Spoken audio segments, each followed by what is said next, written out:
Okay, alright. Welcome back to my YouTube channel. I'm Mandy's Vlog. Ito, talagang patindi ng patindi, painit ng painit, at marami pa tayong natutuklasan dito ho sa leader ng kulto na si Senyor Aguila at ang kanyang mga kasamahan. Naku po, ay aktibong membro ng kulto diano sa Kapihan ay ito pala ay isa sa mga dapat tukhangin. Naku po, ay sangkot sa pinagbabawal na gamot di umano. Kita nyo ho, talagang matindi. At pag-usapan natin ito nga nandiyan pala ang laboratory na ika nga po ay pinagbabawal na gamot matatagpuan sa loob ng Kapihan. Laman ng video na yan ang ating tatalakayin. At kung bago pa lang po kayo sa aking maliit pa na YouTube channel, inaanyayahan ko po kayo, please subscribe. Sabay-sabay po nating i-like ang video na ito kung nagustuhan nyo po. Ako'y muling nagpapaalala, mga kaibigan, kung pwede lang ho, patapusin po nating panoorin ang kabuuan ng vlog na ito, at nang sa ganon, lubos po nating maunawaan. Eto na! Samahan niyo po ako, mga kaibigan.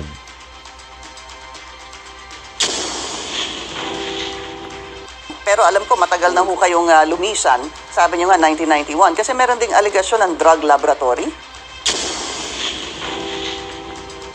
Paano ho naglihis? At bakit ho naglihis? Ang kanilang motibo?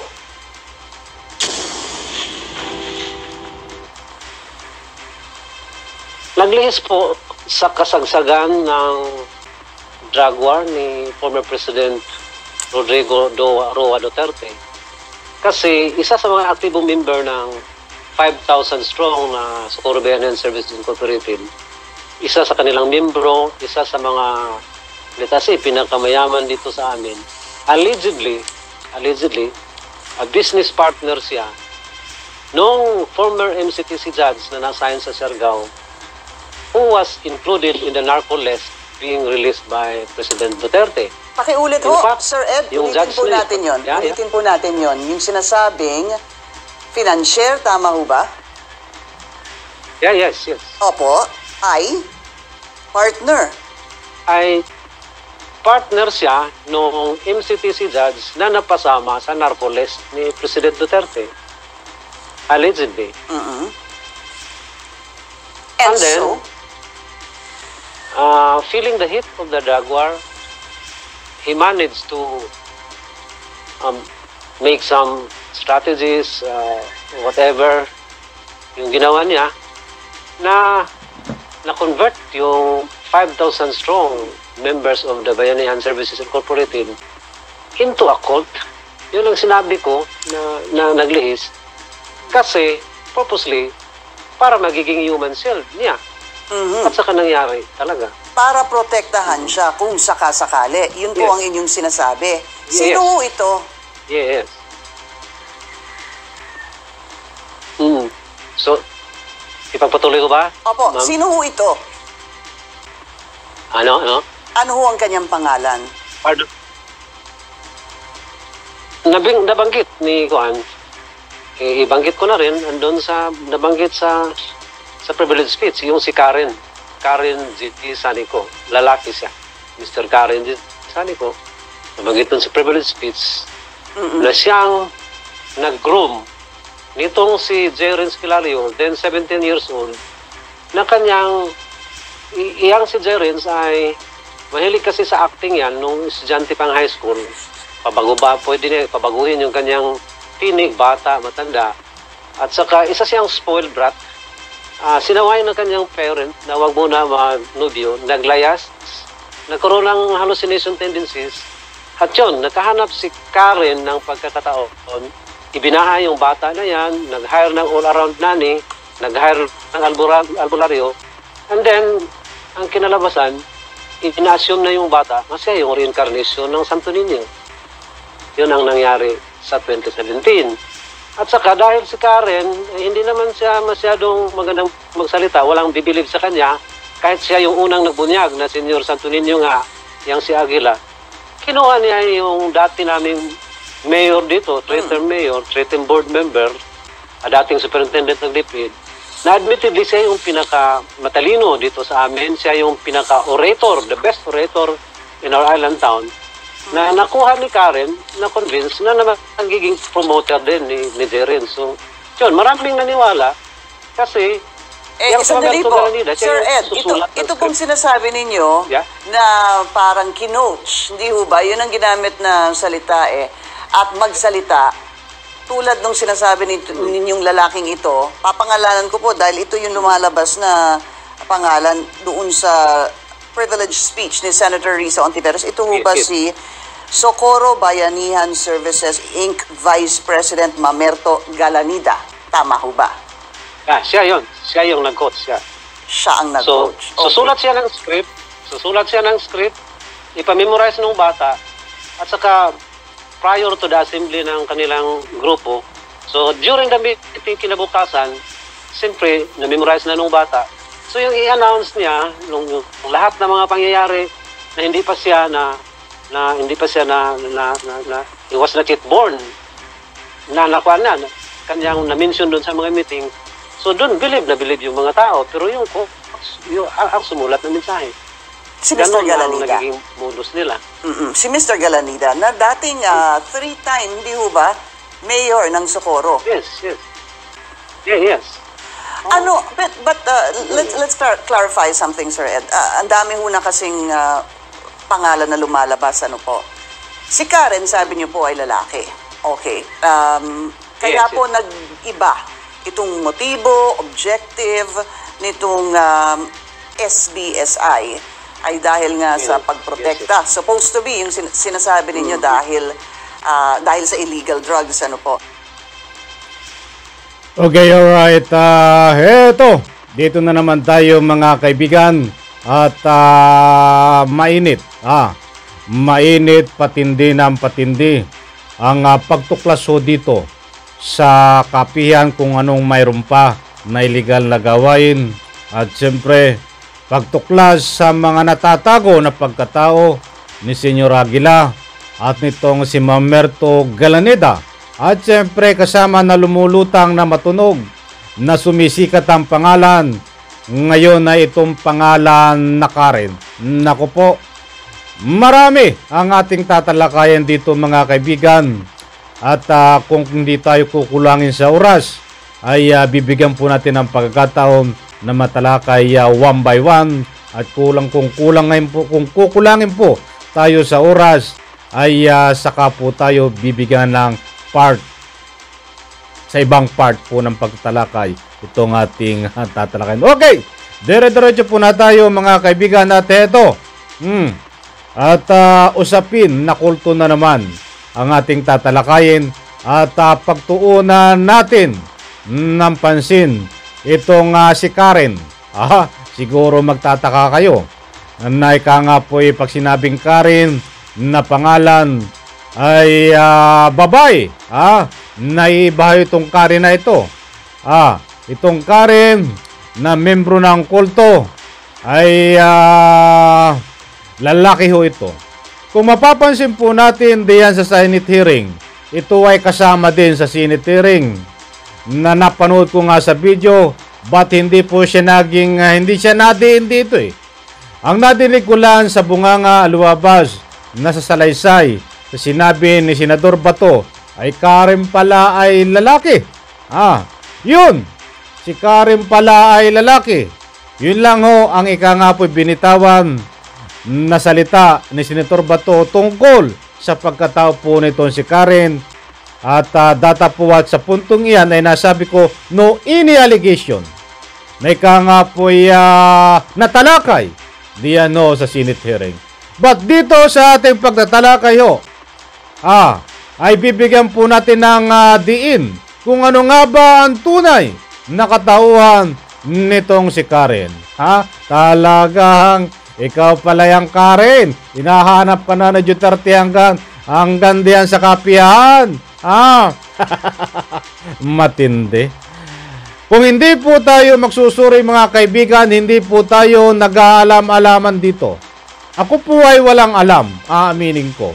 Ba't nagkakaroon po tayo ng karagdagan na kaalaman ayon po sa ating pagsasaliksik, pagsusuri dito sa mga nangyayari po kung ano ang dapat nating talakayin bago tayo ika nga po'y humarap sa camera at siyempre magbigay sa inyo ng hindi nga po fake news.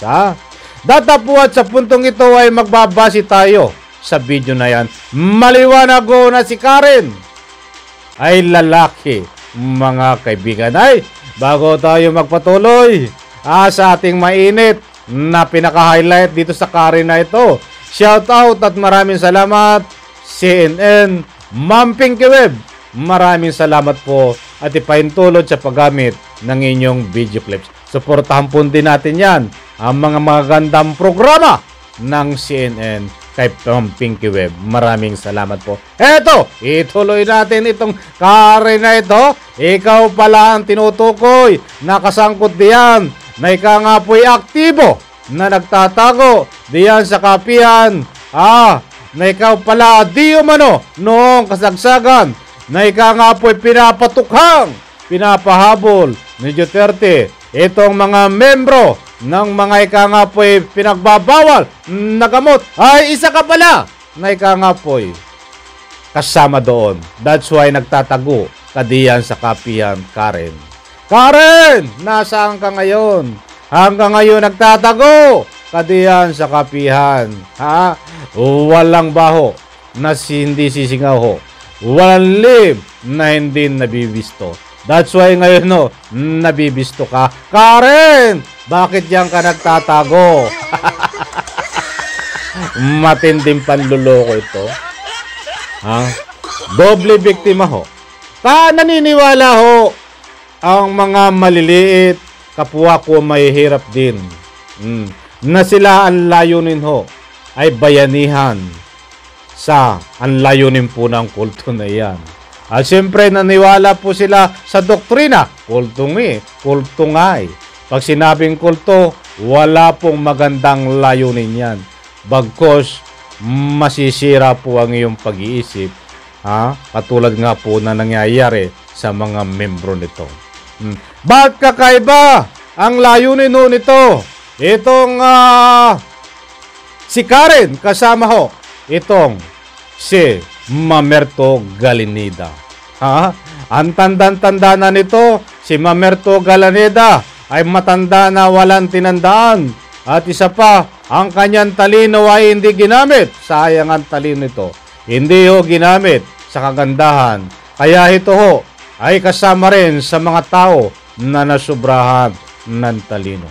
Kung mapapansin nyo po, mga kaibigan, ang nadidiin dito sa pagdoktrina, ang nadidiin dito na siya lang ang nasusunod, kaya napapunta niya diyan sa kapihan at nadagdagan ng mga membro dahil sa pagsunod ho dito kay Jerens, mga kaibigan, na tinatawag na si Senyor Aguila. Ba't lumalabas ho dito sa video na ito ay ika nga po'y napasunod din ni Karen at ni Mamerto Galaneda itong si Senyor Aguila. Kulto, nadali ng kapwa kulto, mga kaibigan.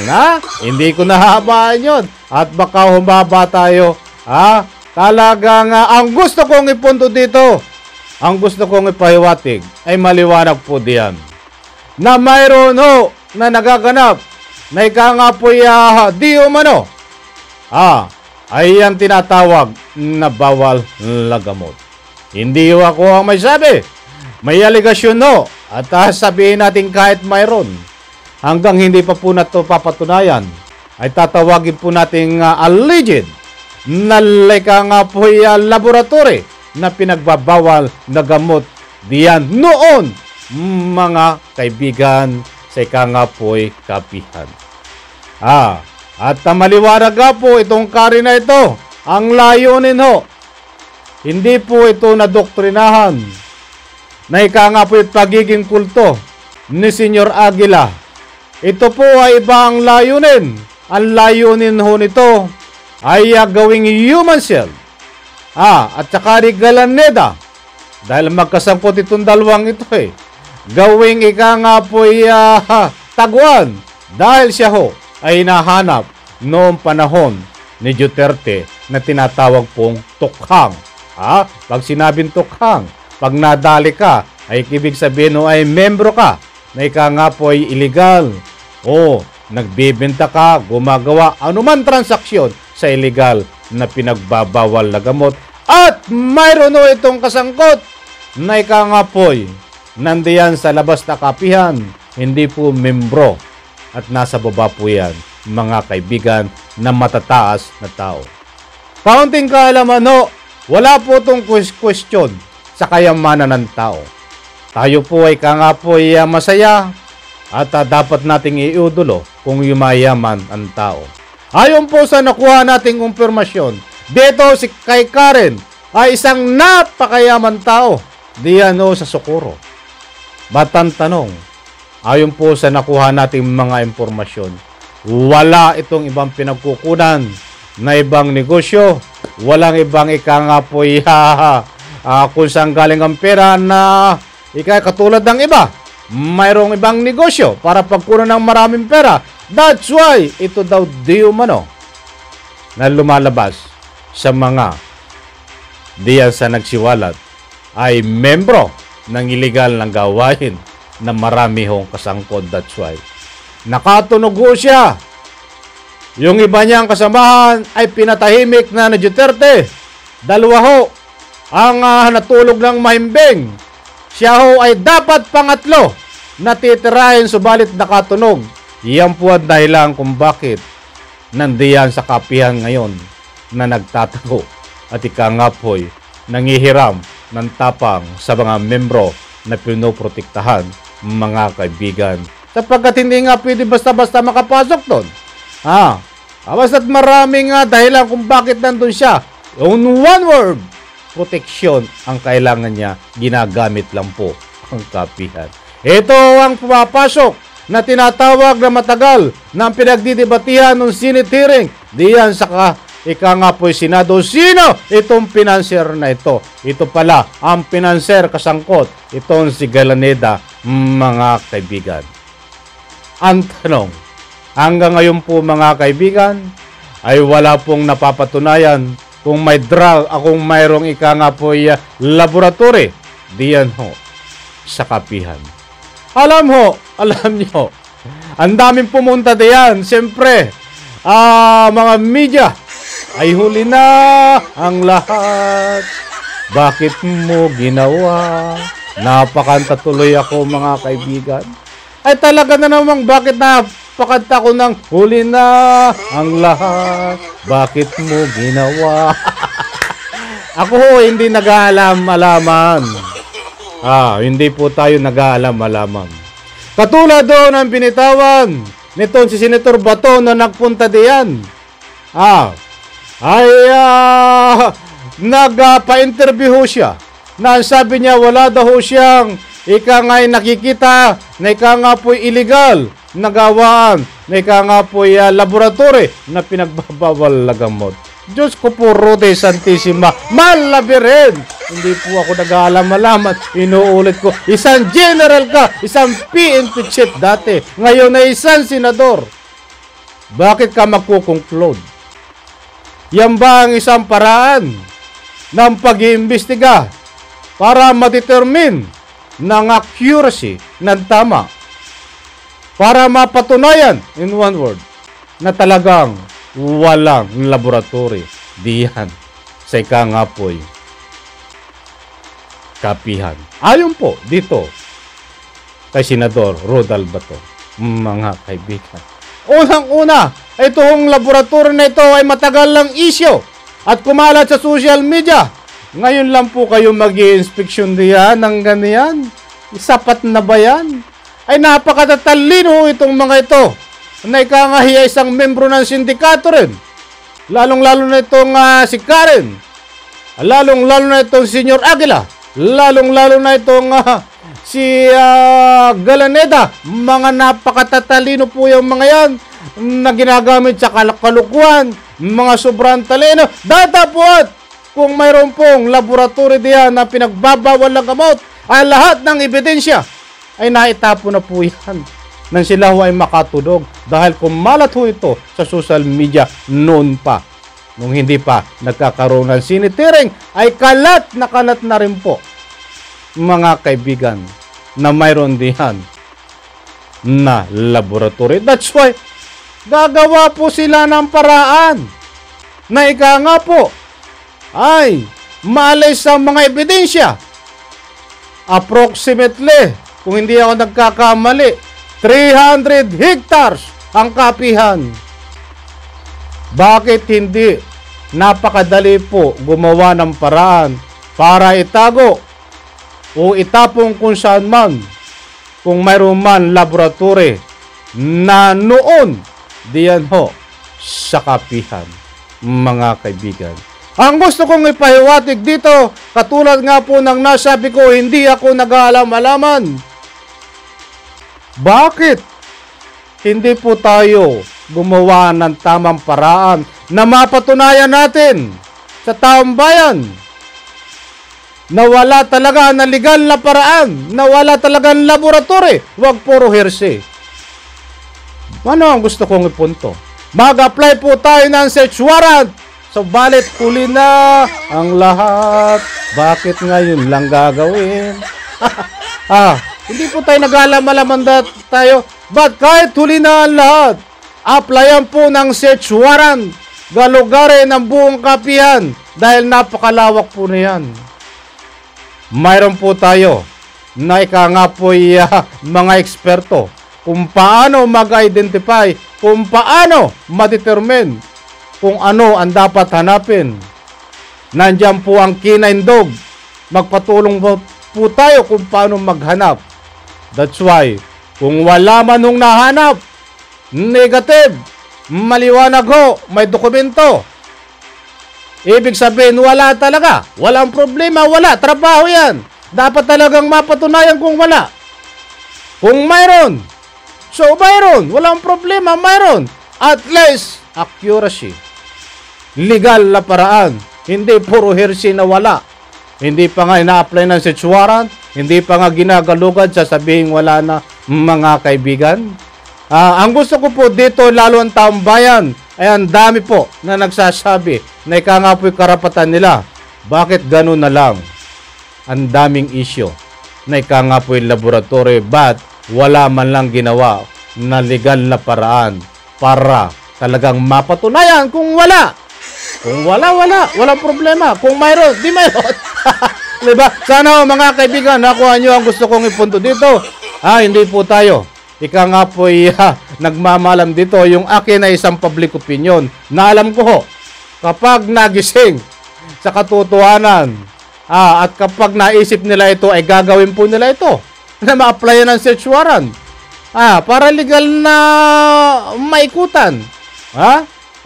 Mahabang talakay na naman itong mga kaibigan. Wala na naman tayong oras. Pasensya na kung nabiting kayo. Napakadami ko pang talakayin dito tungkol sa pagkatao ni Karen at ni Senyor Aguila. Na ika nga po si Mamerto Galaneda din. Napakadami pa natin talakayin dito. Wala na po tayong oras. Maraming salamat.